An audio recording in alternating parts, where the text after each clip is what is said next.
महाराष्ट्र सदन जो है वो मेरा घर ही है, तो मैं वहां पे गई थी क्योंकि स्टे के लिए थोड़ा सा कंफ्यूजन हो रहा था, but I like the room there, but then they accommodated me somewhere else. So ये सब चीजें जो हैं, कोई मुझे शर्म नहीं है महाराष्ट्र भवन में। जय महाराष्ट्र। हम लोग जो है वो महाराष्ट्र से ही बिलोंग करते हैं, तो मुझे कोई उसमें वो नहीं है। पर आज जो है हमने इमरजेंसी फिल्म की जो है 6 सितंबर डेट रिलीज की है, और मुझे लगता है जो हमारी जो जनरेशन है, क्योंकि मैं भी 86 बॉर्न हूं, तो हमें पता ही नहीं है कि क्या हुआ था, हम बस सुनते रहते हैं। तो ये फिल्म बहुत ही महत्वपूर्ण है कि किस तरह से जो है संविधान का मजाक उड़ाया गया था, गला घोटा गया था, और ये जो आज का दिन है ये काले धब्बे की तरह जो है हमारी तरफ देखता है। तो हमें जो है आज जो लोग ये किताबें उछाल रहे हैं अंदर, देखिए आप कैसे ये लोग हंसते हैं और किताबें उछाल रहे हैं और हंस के खिचखिच कर करके उछाल रहे हैं, तो इनमें कोई गंभीरता नहीं है। ये इन लोगों ने पहले भी संविधान को लेकर जो अफवाहें फैलाई, उसके करके जो है इन लोगों ने लोगों को भटकाया और भ्रमित किया, और इससे पहले भी इन्होंने संविधान को जो है मजाक बना के रखा है। तो 6 सितंबर को इमरजेंसी फिल्म आ रही है जिसमें इनके सारे काले चिट्ठे खुलेंगे कि एक ये परिवार है जिसने इस देश को जो है बाप दादा की जागीर समझ के रखा हुआ है। कई सारे महत्वपूर्ण मंत्रालय के माननीय मंत्रीगणों से मुलाकात की। मैं सबसे पहले गृह मंत्री श्रीमान अमित शाह जी से मिला हूं। मुझे इस बात की प्रसन्नता है कि वो लगातार मध्य प्रदेश के विकास में सहयोग करते रहते हैं, और उनको मैंने हमारे अपनी माँ के नाम के पेड़ के बड़े अभियान के शुरुआत के लिए निमंत्रण दिया है, और उनने हाँ भी की है। हम कोशिश करेंगे कि वो मध्य प्रदेश में जब आएँ तो लगभग 5.5 करोड़ पेड़ों का हम अपने एक पेड़ अपनी माँ के नाम के अभियान के माननीय प्रधानमंत्री के सपने को साकार करने के लिए आगे बढ़ेंगे। 51 लाख पेड़ हम सबसे पहले इंदौर जिले में लगाने वाले हैं। कोशिश करेंगे कि ऐसे और अच्छे कामों को लगातार हाथ में लेते आगे बढ़े। देखिए, हम पहले ही सुप्रीम कोर्ट में हैं। जो इंटरिम स्टे मिला था उसके खिलाफ हम ऑलरेडी सुप्रीम कोर्ट में चैलेंज कर चुके हैं। ये आज का जो जजमेंट है उसी लाइन पे है। अच्छा। तो चूंकि हम ऑलरेडी सुप्रीम कोर्ट में जो इंटरिम स्टे है उसका चैलेंज जो है कल के लिए लिस्टेड है, तो आज हम इस ऑर्डर की कॉपी के साथ में एप्लीकेशन फाइल कर रहे हैं सुप्रीम कोर्ट में कि इसको जो है कंसिडर किया जाए, इस चैलेंज को भी। सर, जो कल आपकी सुप्रीम कोर्ट में याचिका पर सुनवाई होनी है, वहां आप राहत की कितनी उम्मीद महसूस कर रहे हैं? क्योंकि हाईकोर्ट से कोई राहत आप नहीं मिली है और बड़ी कड़ी टिप्पणी और ऑब्जर्वेशन हाईकोर्ट ने अपने फैसले में की। देखिए, इस पे तो मैं कभी कुछ टिप्पणी नहीं करूंगा क्योंकि ये सब जुडिस मामला है। हमें सुप्रीम कोर्ट से उम्मीद है कि जब एक बार बेल ग्रांट कर दी जाती है तो उस बेल के ऊपर जो है कोई किसी तरीके का स्टे जो है वो हमारे अकॉर्डिंगली जो है वो जस्टिफाइड नहीं होता है। तो सर, आगे कल आपकी क्या इसमें दलीलें रहेंगी? जो हाईकोर्ट का फैसला आ गया है आपके खिलाफ, उसमें क्या आप बहस करने वाले हैं? क्या किन मुद्दों पर बहस करें, किन पॉइंट पर करें? Bail is a rule, jail is exception. Bail once granted can not be cancelled in a routine manner. High court ने अपने एक बात तो तय है कि दिल्ली की शराब नीति घोटाले में अरविंद केजरीवाल ने भ्रष्टाचार किया है और वो व्यक्तिगत रूप से उन्होंने किकबैक लिया, इन्वॉल्व थे। मैं यहाँ 9 अप्रैल का हाई कोर्ट का वो ऑर्डर भी याद दिलाना चाहता हूँ जिसमें माननीय हाई कोर्ट ने ये स्पष्ट किया था कि अरविंद केजरीवाल की गिरफ्तारी वैध है, कानूनी रूप से ठीक है और जांच एजेंसी के पास सफिशिएंट एविडेंस है। ट्रायल कोर्ट के निर्णय पर उन्होंने हाई कोर्ट ने दोबारा से स्टे बरकरार रखा है। तो मुझे लगता है ये जांच जिस तरह से चल रही है, सही मायने में अरविंद केजरीवाल और पूरी जो लोग इसमें शामिल हैं उनको कठोर सजा मिलनी चाहिए, ऐसा हमारा मानना है। सर, हाईकोर्ट के फैसले के बाद आम आदमी सहमत हैं। हम इस फैसले को सुप्रीम कोर्ट में चुनौती देंगे। जमानत पर आदेश को इस तरह से रोका नहीं जा सकता है। कल सुप्रीम कोर्ट ने भी यही कहा है। इस लोकतंत्र की खूबी ये है कि यहाँ हर अपराधी को अपनी बात रखने का अधिकार है, लेकिन जिस तरह की भाषा वो बोल रहे हैं कि हम माननीय कोर्ट के निर्णय से सहमत नहीं है, ये सीधा सीधा कोर्ट की अवमानना है। आपकी सहमति असहमति विषय पे हो सकती है, लेकिन माननीय कोर्ट के प्रति अगर आप इस तरह के शब्दों का उपयोग करते हैं तो ठीक नहीं है। माननीय सुप्रीम कोर्ट जो निर्णय देगी हम भी स्वीकार करेंगे, लेकिन आपको इस बात को समझना चाहिए कि माननीय कोर्ट कोई भी निर्णय देती है वो किसी न किसी विषय को देख के देती है। आपके पास चुनौती देने का अधिकार है, आप दीजिए, लेकिन उस अधिकार के परिप्रेक्ष्य में आप शब्दों का चयन ठीक करें, ऐसा मेरी उनसे विनती है। तो हमारे विपक्षी दलों की बात को श्रीमती इंदिरा गांधी ने कुचलने का काम किया और इमरजेंसी लगाई और बड़ी संख्या में लोगों को गिरफ्तार करके जेलों में डाल दिया गया। पूरे देश को एक जेल खाने में तब्दील तत्कालीन श्रीमती इंदिरा गांधी की सरकार ने, कांग्रेस पार्टी की सरकार ने किया। भारतीय जनता पार्टी आज उन सभी लोकतंत्र सेनानियों का हम लोग प्रतिवर्ष उनका सम्मान करते हैं और उनके स्मरण जो उनके साथ घटनाएं घटी, जिस प्रकार से उनका उत्पीड़न हुआ, उनके श्रीमुख से हम लोग उसकी चर्चा भी करते हैं। आज कांग्रेस पार्टी जिस प्रकार से कांग्रेस के युवराज संविधान की दुहाई दे रहे हैं, मैं उनसे पूछना चाहता हूं और अखिलेश यादव जी से भी आपके माध्यम से पूछना चाहता हूं कि 1975 में जो इमरजेंसी लगी, संविधान की हत्या कांग्रेस पार्टी ने की, क्या कांग्रेस पार्टी, राहुल गांधी और अखिलेश यादव उसके लिए क्षमा मांगेंगे? आज 25 जून आपातकाल की भी वर्षगांठ, 49 साल पहले जिन तत्वों ने अपनी ही विचारधारा के लिए, अपनी ही कुर्सी को बचाने के लिए संपूर्ण देश की 70-80 करोड़ तत्कालीन जनता का गला घोटने का कार्य किया, आज उस कालखंड को भी हमें मद्देनजर रखते हुए, याद रखते हुए, ताकि कभी भी भारत के भविष्य में ऐसे समय का पुनरावृत्ति न हो पाए, प्रतिज्ञा और वो संकल्प हमें लेना होगा।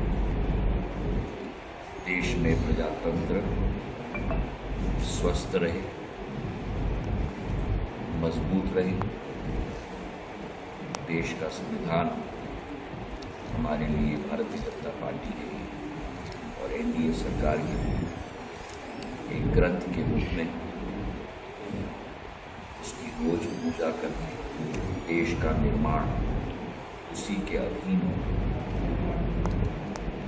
यही हमारी दिल की भावना है।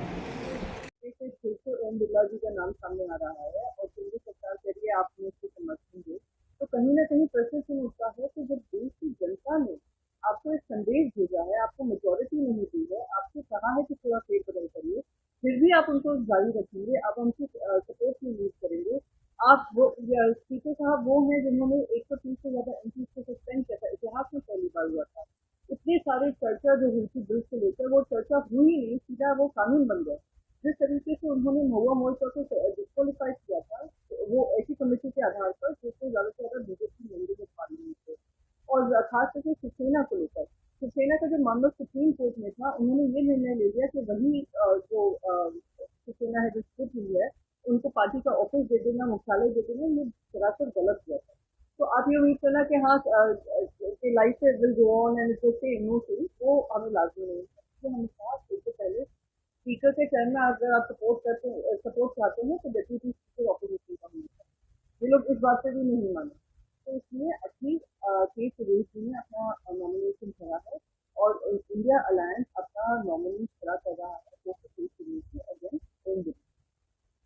कहते हैं कि 25 जून 1975 को हम यहाँ पर एक काला दिवस के रूप में मना रहे हैं और हम इमरजेंसी को याद करने का और जो एक तरीके से प्रजातंत्र के गला को घोटने का जो कुत्सित प्रयास हुआ था, वह जनता के सामने आए।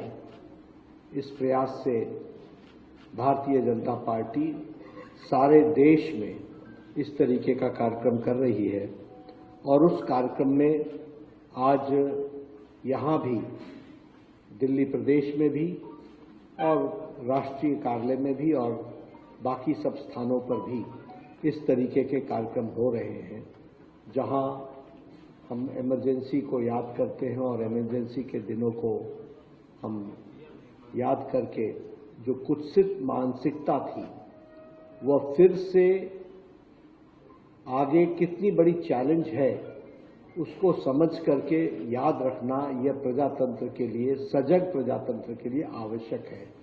इस बात को ध्यान में रखते हुए आज हम सब लोग यहाँ पर एकत्र आए हैं।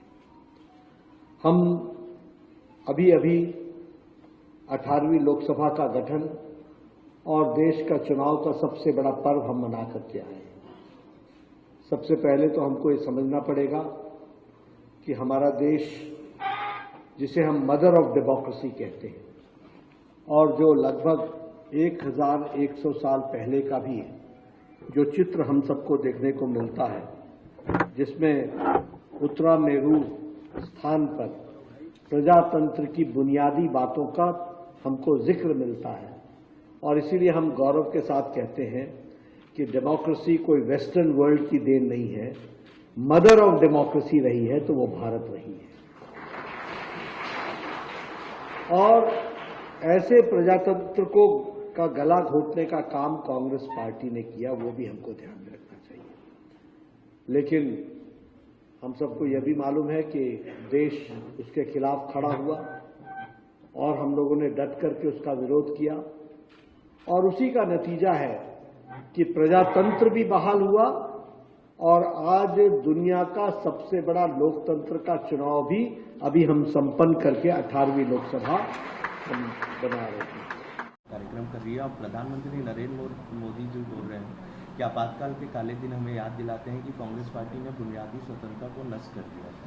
50 साल पहले इंदिरा जी ने जिन परिस्थितियों में लागू किया, पूरे देश इतिहास में सारी चीज़ें दर्ज है और उसके बारे में बहुत ज़्यादा विस्तार से मैं नहीं जाऊंगा। लेकिन इंदिरा जी में साहस थे, उन्होंने घोषित आपातकाल लगाया था और अभी 10 साल से देश में अघोषित आपातकाल लगा हुआ है। किसान शहीद हो रहे हैं, उसको कोई लेना देना नहीं सरकार को। मीडिया को बिल्कुल दबा के रख दिया गया है।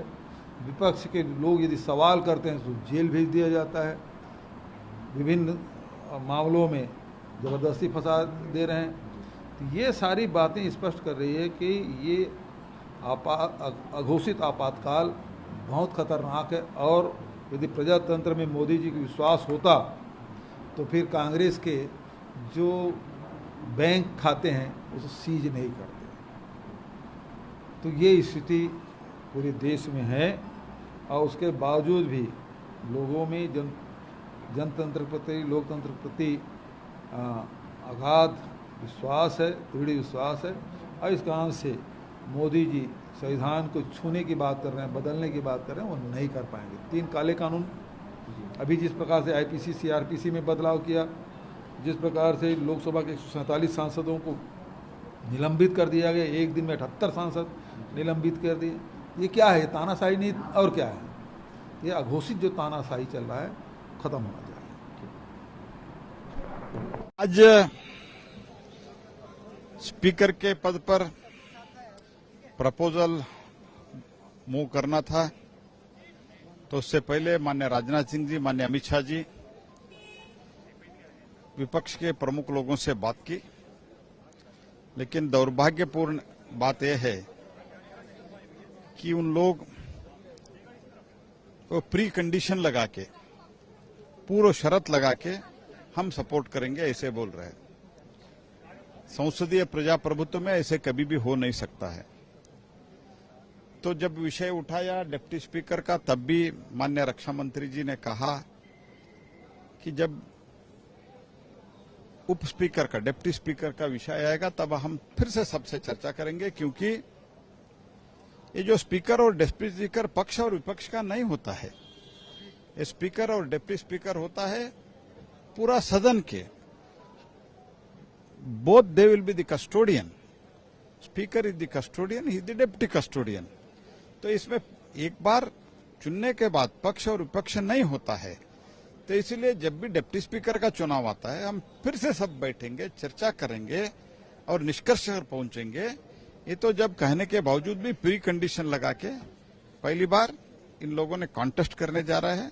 ठीक है, संख्या बल हमारे पास है ही है, लेकिन ये अच्छे परंपरा के लिए, जो संसदीय परंपरा है, ये अच्छे परंपरा के लिए खिलाफ है। तो इसलिए मैं अभी भी उन लोगों से निवेदन करता हूं, विपक्ष के सभी नेताओं से मैं निवेदन करता हूं, कृपया पुनः सोचिए, पुनः एक बार विचार कर दीजिए। आप सब लोग बैठिए, तो अच्छे एक परंपरा रखने के लिए, हेल्दी ट्रेडिशन रखने के लिए आप कृपया विथड्रॉ करिए और सर्वसम्मति से स्पीकर चुनाने के लिए आप लोग सहयोग करिए, यही मेरा प्रार्थना। जो हमारे 3 सांसद चुने गए हैं, संगरूर से मीत हेयर जी और आनंदपुर साहब से मालविंदर कांग जी और होशियारपुर से डॉक्टर राजकुमार चब्बेवाल जी, उनकी ओथ सेरेमनी है। आज उन्होंने शपथ लेनी है और पंजाब के मसलों पर तीनों जो हैं वो बहुत ही इस मामले में एक्सपीरियंस्ड हैं। मिनिस्टर रहे हैं, 2 बार एमएलए रहे हैं मीत हेयर जी, हमारे पार्टी के स्पोक्स पर्सन रहे हैं मालविंदर कांग जी, और एमएलए और सरपंची से लेके बहुत गरीबी से उठकर आए हैं डॉक्टर चब्बेवाल साहब। तो तीनों को मसले पता है कि पंजाब के मसले क्या हैं। आरडीएफ है, जो एनएचएम है, चाहे जो भी पैसा पंजाब का यहाँ पे रुका पड़ा है उसके लिए आवाज भी उठाएंगे और पंजाब की आवाज जो है, पंजाब के लोगों की आवाज जो है वो संसद में गूंजेगी। नीजर को लेकर जिस तरह से चल रहा है मामला, सर कनाडा में के नाम पे कोई सहमति मैं तो मेंबर नहीं हूँ, लेकिन आपकी पार्टी का क्या लेकिन इस पे अभी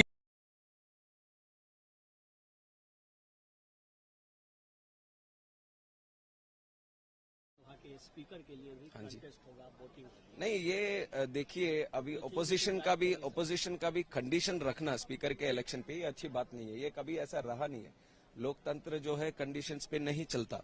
और रही स्पीकर इलेक्शन की बात, उसके लिए जो भी एनडीए की तरफ से जो भी करना चाहिए था उन सब ने किया। स्पेशली राजनाथ सिंह जी ने एक वरिष्ठ नेता होने के नाते सबको रीच आउट किया, ओपोजिशन को भी रीच आउट किया, उनको भी बोला कि ओम बिरला जी को हम प्रपोज कर रहे हैं तो आपकी सहायता इसमें होनी चाहिए। तो जब उनकी बारी आई कि सहायता देने की, तो उन्होंने कंडीशन रखा कि हमें ये कंडीशन करिए तभी हम करेंगे। ऐसा तो कभी हुआ नहीं, वो कन्वेंशन तो कभी रहा नहीं कि कंडीशन बेसिस पे किसी स्पीकर को सपोर्ट करना। तो हमने तो इतना तक बोला कि अगर कोई और बात होती है तो सब डिस्कस करके, डिप्टी स्पीकर की बात अगर रहती है तो सब डिस्कस करेंगे, आपस में चर्चा करेंगे, ऑपोजिशन को भी उधर रखेंगे, उनके साथ बैठकर निर्णय लेंगे। तो वो बात भी नहीं मानकर इसमें भी राजनीति करना चाहते हैं, चुनाव का माहौल लेके आना चाहते हैं। तो अब लोग तय करेंगे इसके बारे में क्या होगा।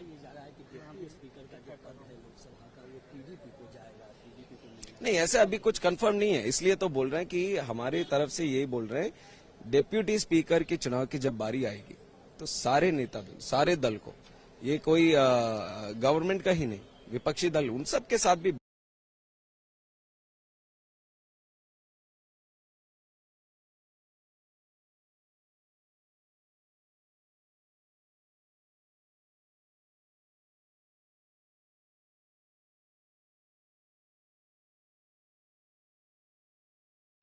देखिए, अध्यक्ष के विषय पर बात करने के लिए श्री वेणुगोपाल जी और टीआर बालू साहब आए थे और माननीय रक्षा मंत्री जी से चर्चा उन्होंने की।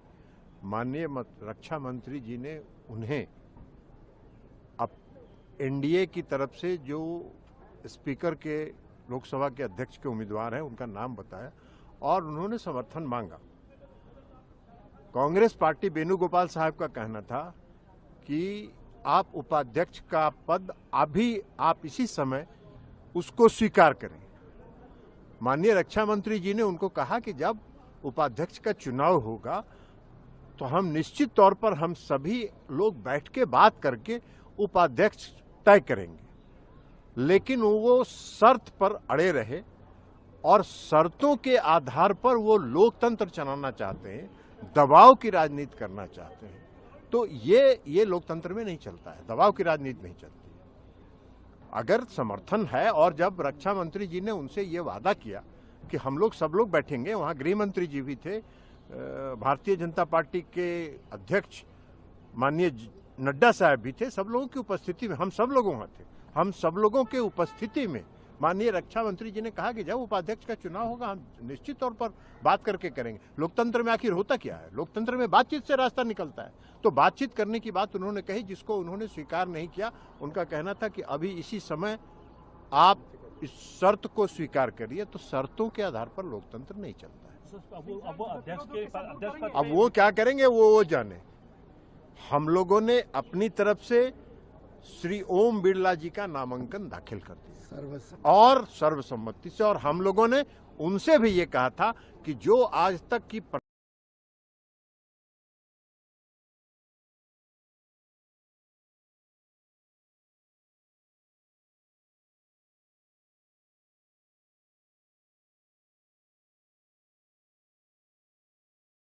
गौरव सर, एक और बात आपने अभी मेंशन करी कि फिर से इमरजेंसी की बात। आज तो प्रधानमंत्री ने खुद ट्वीट करके कहा कि ये डार्क डेज ऑफ इमरजेंसी है, कि इसको रिमाइंड करना चाहिए कि कैसे कांग्रेस पार्टी ने सबवर्ट किया था बेसिक फ्रीडम को।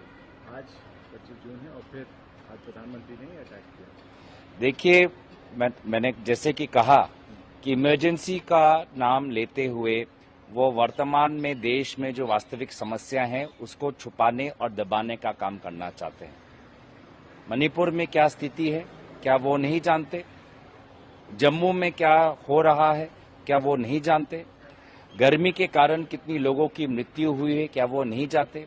पूरा शिक्षा विभाग एकदम सबसे भ्रष्ट विभाग अगर देश में कोई है तो वो आज का शिक्षा विभाग है, जिसका कारण वही है जो राहुल गांधी ने अपने प्रेस वार्तालाप में कहा कि भाजपा और आरएसएस ने अपने लोग ऐसे कुछ लोगों को शिक्षा विभाग के विभिन्न जिम्मेदारी पद पर रखा, जिसके कारण आज पूरा शिक्षा विभाग पर जो विश्वास था हमारा देश का, वो विश्वास आज उठ चुका है।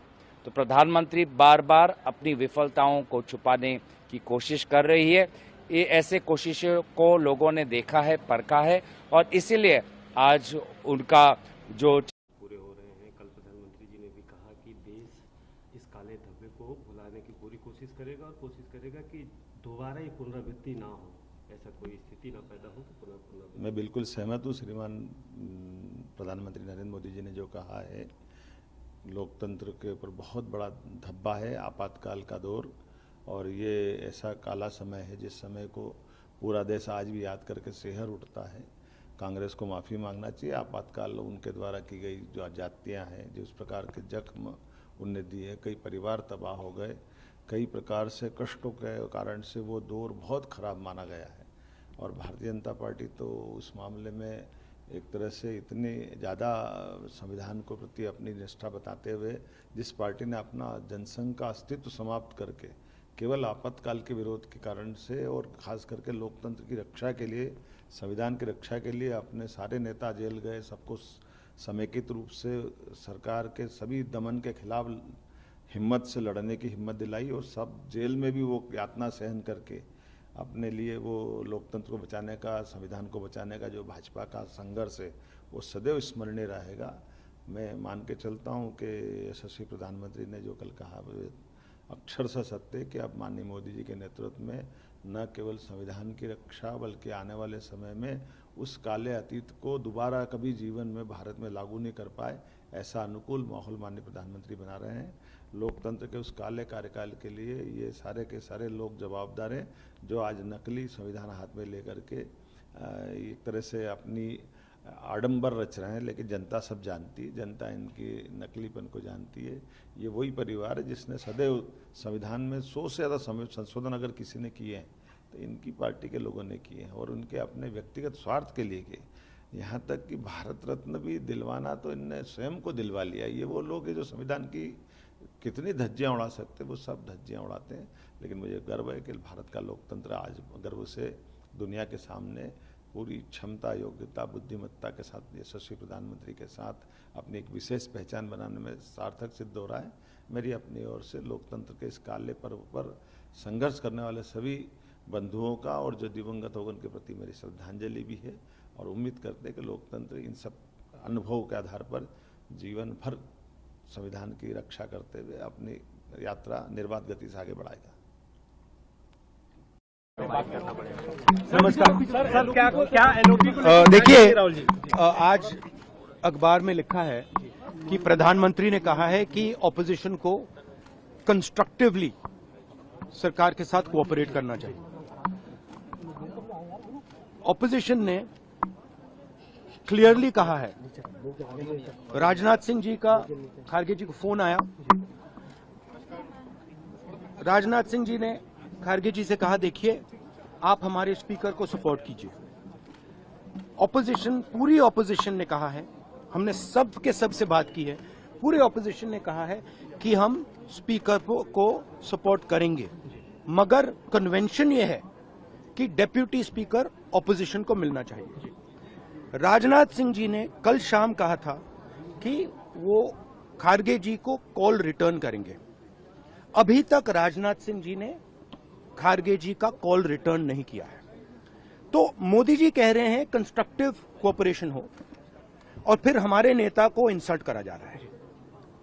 तो नियत साफ नहीं है।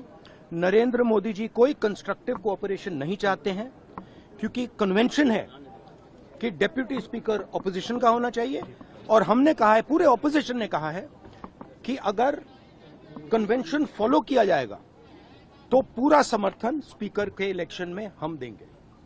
तो ये मैं आपको क्लैरिफाई करना चाह रहा था। हाँ, यूपीए के समय में हमने दिया था। तो मेरा कहना है कि नरेंद्र मोदी जी कहते कुछ हैं और करते कुछ हैं, यही इनकी फॉर्मूला है, यही इनकी स्ट्रेटजी है, और इनको ये बदलना ही पड़ेगा। Thank you.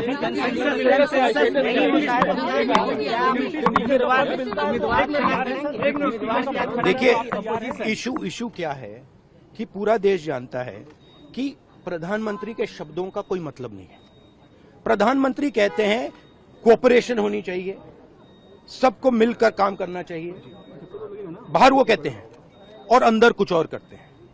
और हमारे लीडर को कहा गया कि कॉल रिटर्न होगा,